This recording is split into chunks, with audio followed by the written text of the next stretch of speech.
Pemirsa, pasti ini akan menjadi sangat menarik ya ketika kita tahu bahwa Pilpres 2024 ternyata begitu menyita perhatian publik, dan memang suara sampai saat ini berdasarkan hasil perhitungan sementara yang dilakukan oleh lembaga survei politik 02 unggul. Langsung kita tanya siapa partai-partai pengusungnya, apakah memberikan efek sumbangsi suara sehingga mereka memiliki kans kuat untuk melenggang Senayan. Pemirsa, khususnya adalah partai-partai politik pendatang baru. Sementara partai politik lama seperti Partai Golkar pun mengalami kenaikan signifikan. Beda nasib dua partai politik itu yang akan saya bahas di Apa Kabar Indonesia Malam.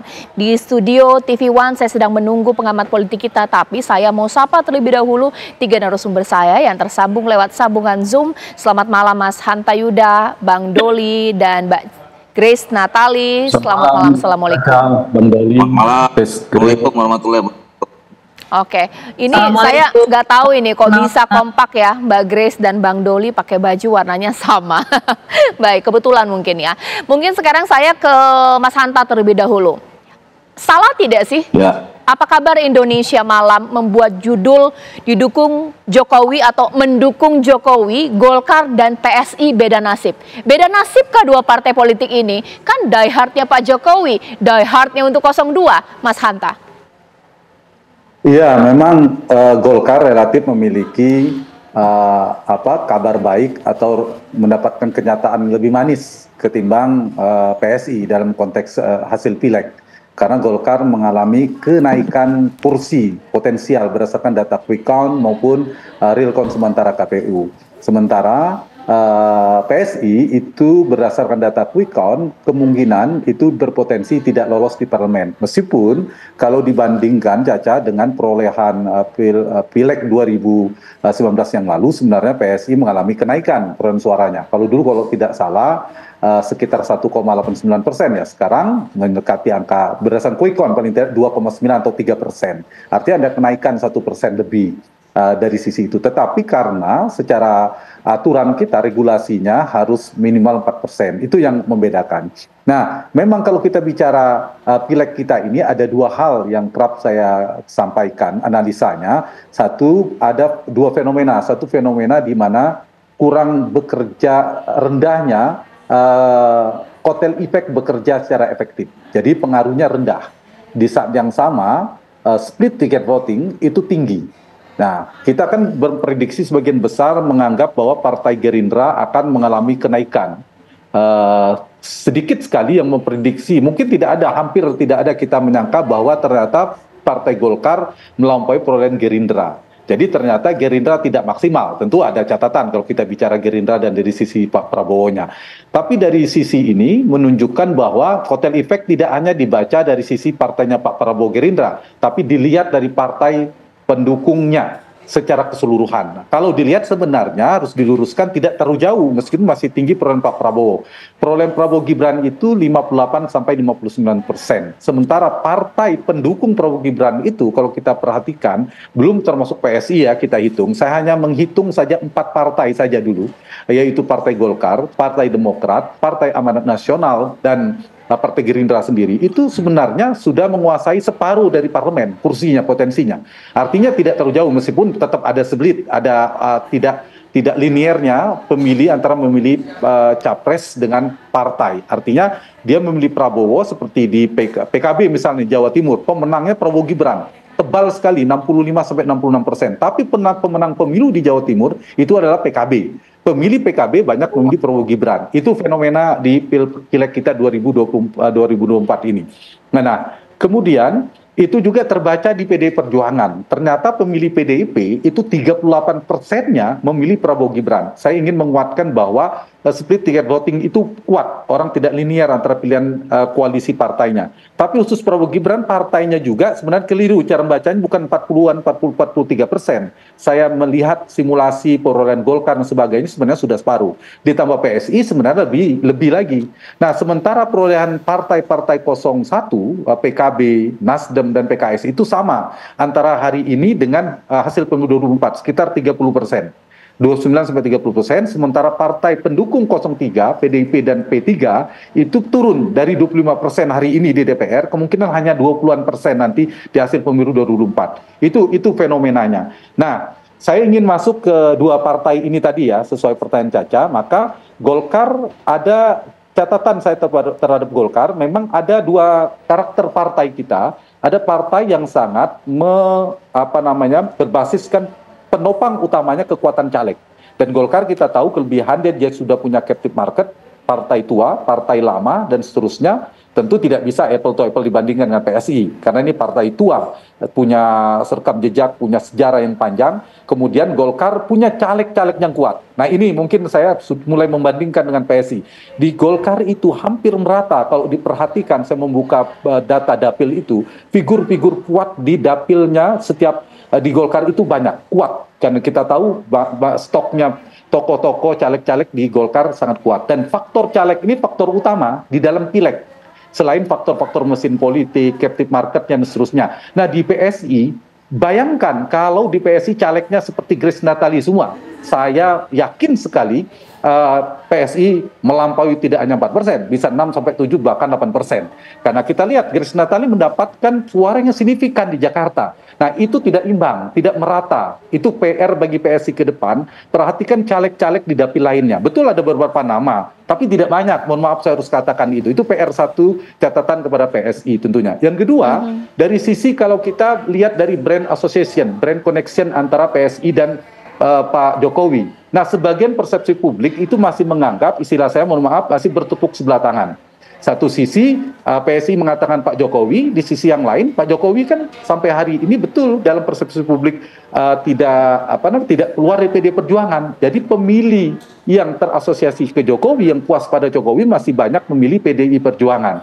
Nah, itu juga PR bagi ke depan bagi PSI soal strategi tadi, tapi ada beda ya. Satu sisi Pak Jokowi sakti di Pilpres, terbukti ya salah satu faktor pemenangan Prabowo Gibran, tapi di Pileg ternyata tuahnya Pak Jokowi tidak seperti di Pilpres. Itu tentu ada kajian tersendiri. Nah, terkait dengan ini maka saya tambahan kepada PSI, saya bandingkan lagi kalau Golkar sudah terbentuk captive marketnya, ini PR PSI. Dia harus punya masa tradisional yang kuat ke depan. Captive marketnya belum terbentuk, yang harus diperluas. Dan satu lagi, target segmentasinya harus diperluas oleh Sesgir Senasali dan kawan-kawan. Karena tidak cukup ngambil misalnya wilayah perkotaan muda.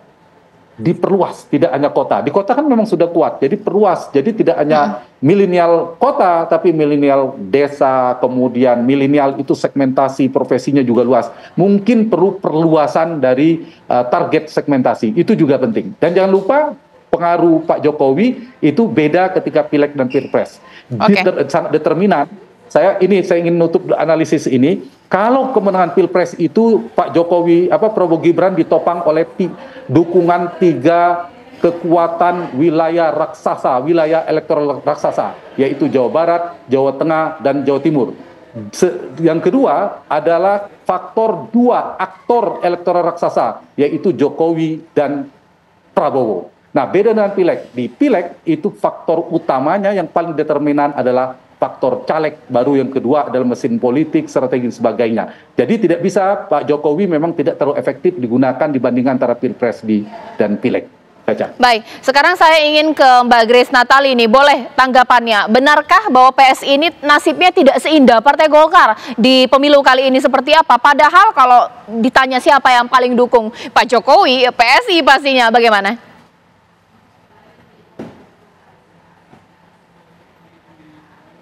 Mbak Grace, audionya masih di mute.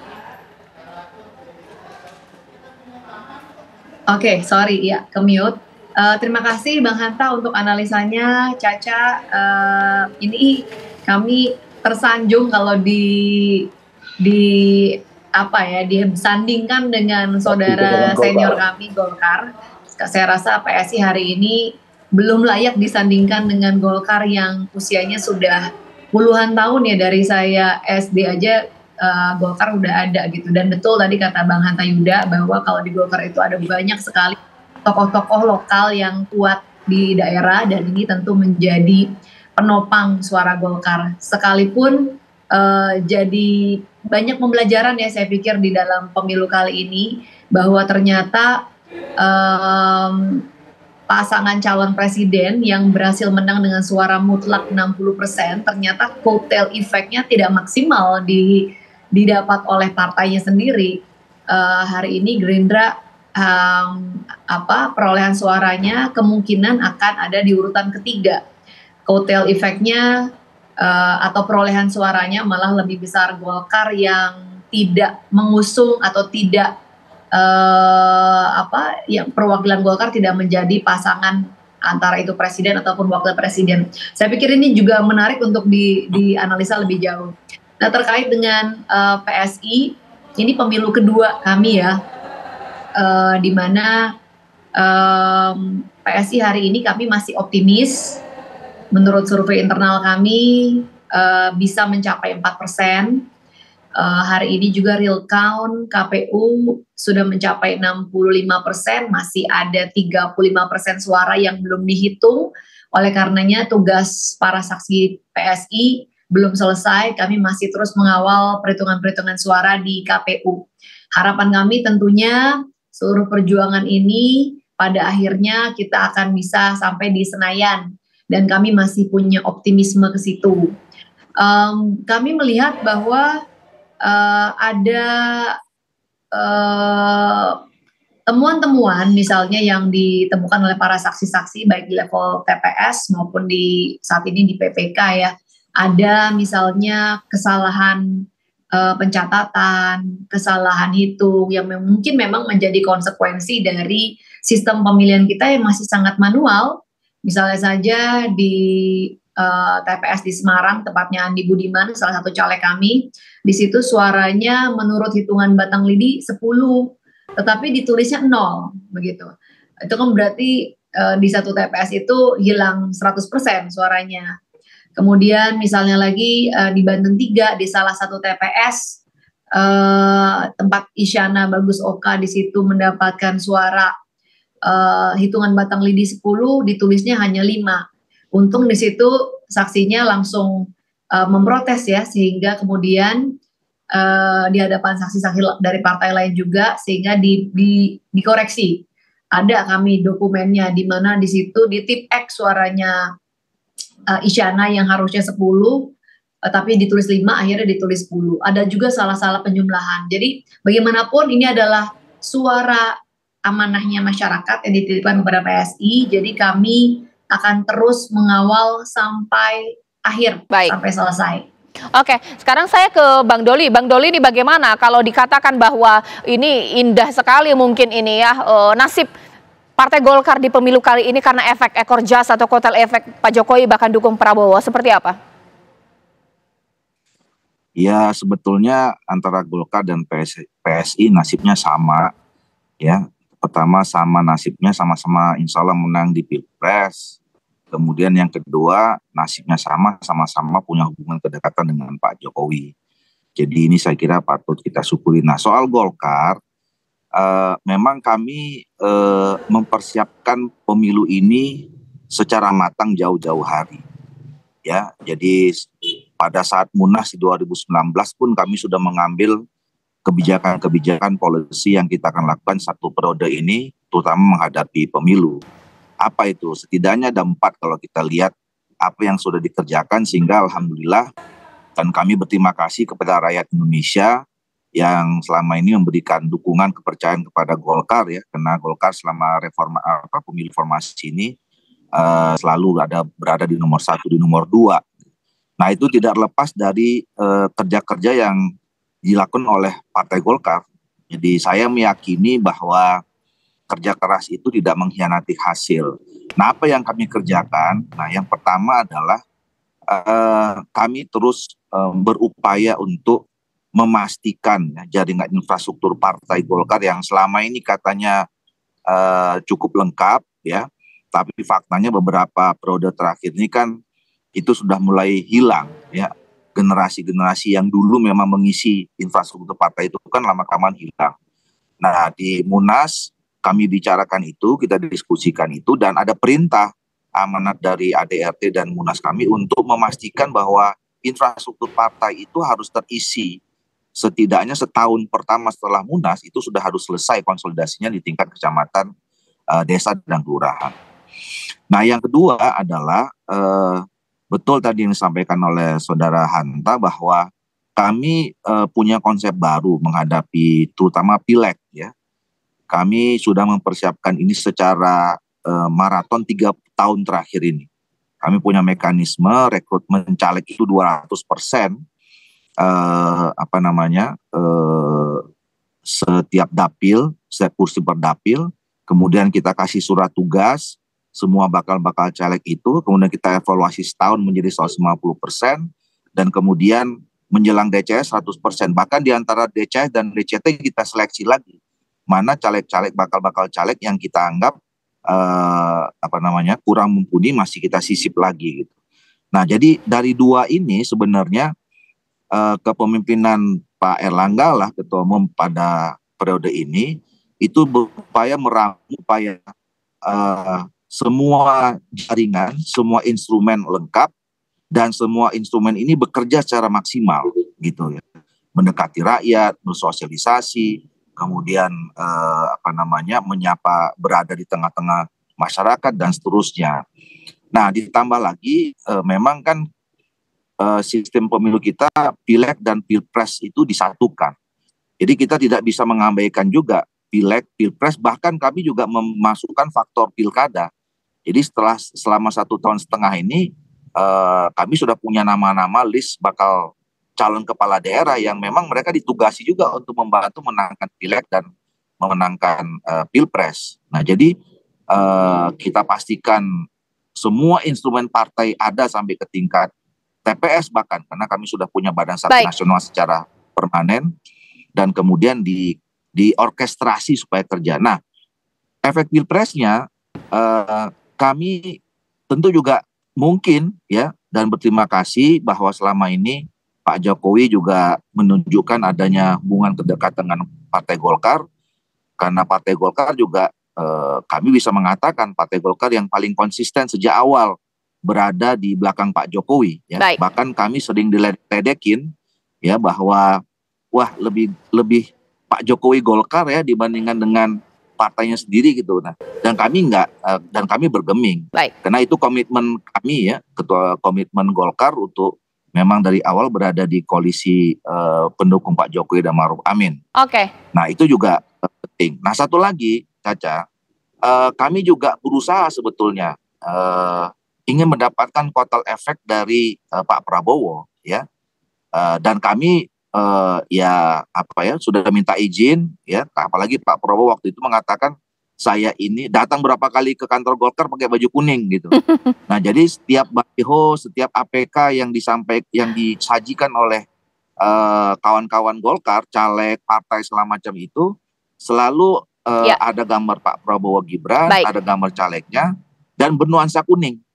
Mungkin bisa saja itu juga punya efek terhadap perolehan Golkar sekarang. Ditahan Bang Doli. Nanti sesaat lagi pemirsa, ini menjadi sebuah pembelajaran politik yang sangat baik ya. Jadi yang membuat partai politik suaranya stabil, tinggi, atau kemudian lolos ke Senayan itu faktor dukungan yang tepat. Kalau memang dukungan yang tepat PSI sudah melakukan, tapi ternyata masih belum signifikan. Kalau memang dukungan yang tepat, jikalau partai politik salah memberikan dukungan di pemilu, lantas faktor performa dari kader tidak terlalu pentingkah? Sesaat lagi di Apa Kabar Indonesia Malam.